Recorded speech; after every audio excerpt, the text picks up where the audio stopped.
বিশ্বাস আর সৌন্দর্যের সাথে ভারতীয় সংস্কৃতিকে গুরুত্ব দিয়ে অভূতপূর্ব মেলবন্ধন হলো এই স্বামীনারায়ণ মন্দির।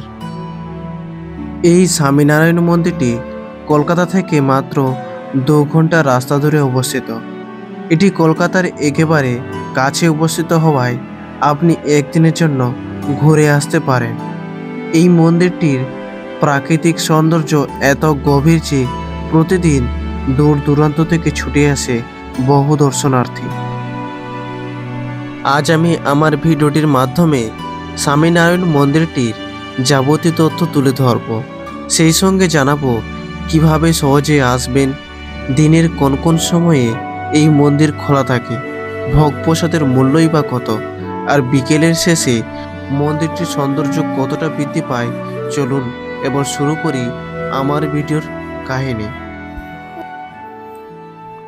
প্রথমেই আসি আপনারা কিভাবে আসবেন।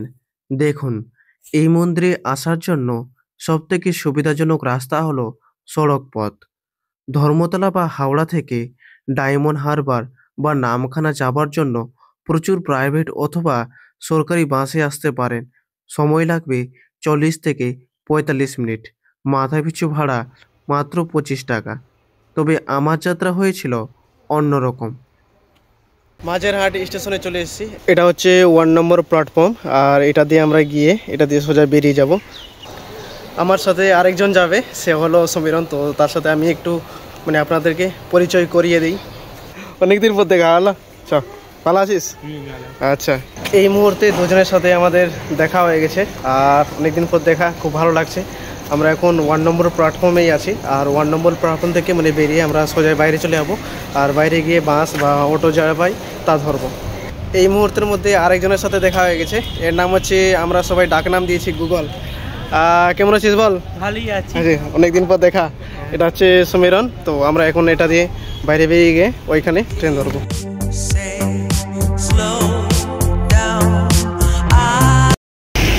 ওইটা হচ্ছে 1 নম্বর গেট, আর এটা হচ্ছে 2 নম্বর গেট। 1 নম্বর গেটটা সবসময় বন্ধ থাকে, আর 2 নম্বর যে গেটটা আছে এটা সবসময় খোলা থাকে। তো আমরা এখন এটা দিয়ে ভিতরে যাব। এখানে মন্দিরের যাবতীয় বিষয়ের সময়সূচি দেওয়া আছে, আর আমরা যাব এখন এটা দিয়ে ভিতরে।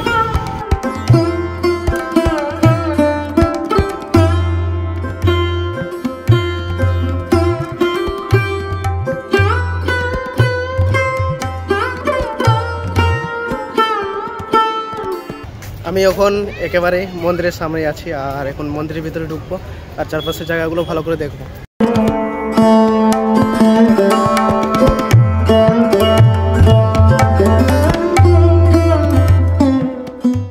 তবে এখন ঘুরে দেখা যাক মূল মন্দিরটি। অক্ষয় পুরুষোত্তা স্বামীনারায়ণ সংস্থা 2014 সালে প্রায় 14 একর জমির উপর মন্দির নির্মাণ করা হয়। মন্দিরটি সম্পূর্ণ রাজস্থানী বেলে পাথর দিয়ে নির্মিত। মন্দিরের প্রবেশদ্বারের 2 পাশে রয়েছে বাহারি গাছ, দারুণ বসার জায়গা, সঙ্গে রয়েছে প্রাকৃতিক সৌন্দর্য।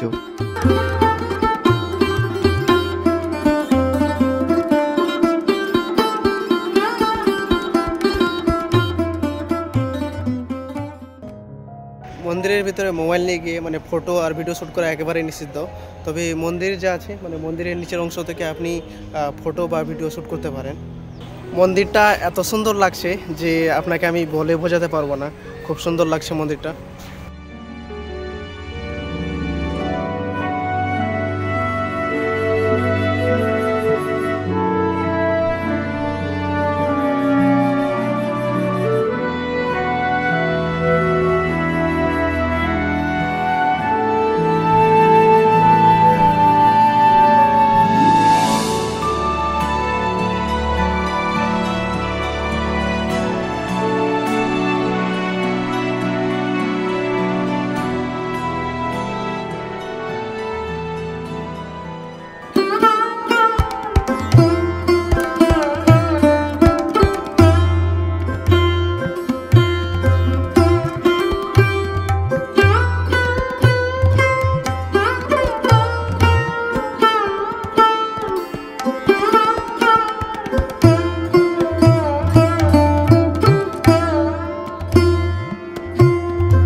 অনেকেরই প্রশ্ন হতে পারে যে মন্দিরের মধ্যে কি আছে। মানে মেন হচ্ছে মন্দিরের মধ্যে স্বামীনারায়ণের মূর্তি আছে, আর তার পাশে রাম সীতা আর হচ্ছে শ্রীকৃষ্ণ রাধাকৃষ্ণ এইসবের মূর্তি আছে, আর নিচে তেমন কিছু নেই।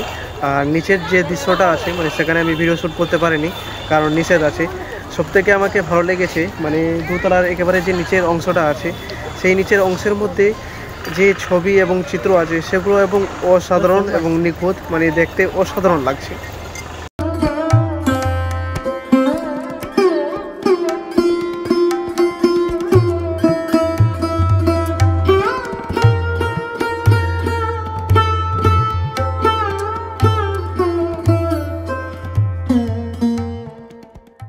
আমরা এখানে অনেকেই আসি এবং অনেকেই জানি যে স্বামীনারায়ণের মন্দির। তো স্বামীনারায়ণ কে ছিল এবং তার ইতিহাস কি আমি এটা এখন বলছি। অযোধ্যার পাশে চাপিয়া নামক স্থানে তিনি জন্মগ্রহণ করেন। ওই দিনটি ছিল রামনবমী। জন্মের পর তার নাম রাখা হয় ঘনশ্যাম পাণ্ডেয়।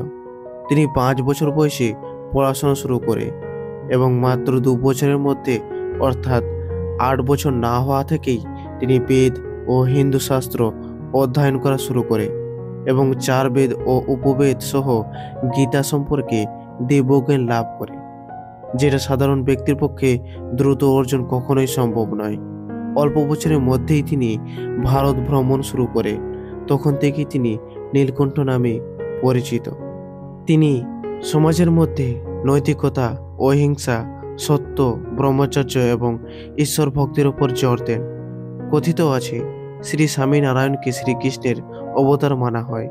সারসংক্ষেপে যদি বলা যায় তাহলে স্বামীনারায়ণ ছিলেন একজন আধ্যাত্মিক নেতা, যিনি মানুষকে নৈতিক জীবন, মানব সেবা ও ভক্তির পথে পরিচালিত করেছিলেন। गुरुदेव, भगवान दिखाई नहीं देते, फिर हम उन्हें कैसे अनुभव करें? आंखों से न दिखने पर भी हृदय की निस्तब्धता में, श्वास की शांति में और प्रेम से किए गए प्रत्येक कर्म में भगवान का अनुभव होता है। हम हवा को नहीं देखते, फिर भी वो त्वचा को छूती है। हम सुगंध को नहीं देखते, पर वो सांसों में उतरती है। हम प्रेम को नहीं देखते, पर हृदय उसकी गर्माहट जानता है। भगवान भी ऐसे ही हैं, अदृश्य पर अनुभूति से स्पष्ट।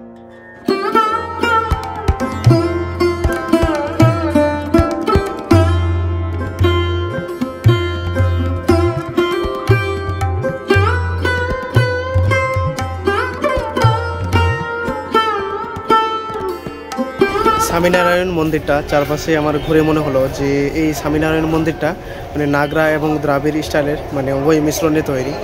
সব কিছু ঘোরা শেষ, আর আমরা এখন মন্দির থেকে বেরিয়ে ওই সাইডে যাব এবং সাইডে গিয়ে দেখবো যে কিসের আর ব্যবস্থা করা আছে এখানে।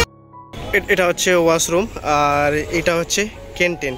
তো আমরা এখন ওইদিকে যাবো, চলো দেখি ওইদিকে। আপনারা চাইলে এখানে গাড়ি আনতে পারেন এবং এখানে গাড়ি রাখার হচ্ছে পার্কিংয়ের ব্যবস্থা করা আছে এবং পার্কিংয়ের জন্য মানে প্রত্যেকটা গাড়ির আলাদা আলাদা মানে মূল্য নির্ধারিত করা আছে। তো এটা দেখতে পাচ্ছেন। এখন এদিকে আছে মন্দির আর এদিকে আসার রাস্তা আছে, আর রাস্তা আসার পরে এখানে একটা হচ্ছে ক্যান্টিন আছে, আর এখানে আপনি দান করতে পারেন। আর ওইখানে সাহিত্য ওষুধ ভাণ্ডার, আর এটা হচ্ছে ক্যান্টিন। ক্যান্টিনটাতে কেবলমাত্র ভেজিটেরিয়ান খাবার পাওয়া যায়। আর এখানে যে লিস্টগুলো দেখতে পাচ্ছেন এগুলো সব নানা রকম খাবার, আর তার পাশে মূল্য দেওয়া আছে। 50 টাকা দিয়ে কুপন কাটার পর আপনাকে এখানে প্রসাদ দেবে।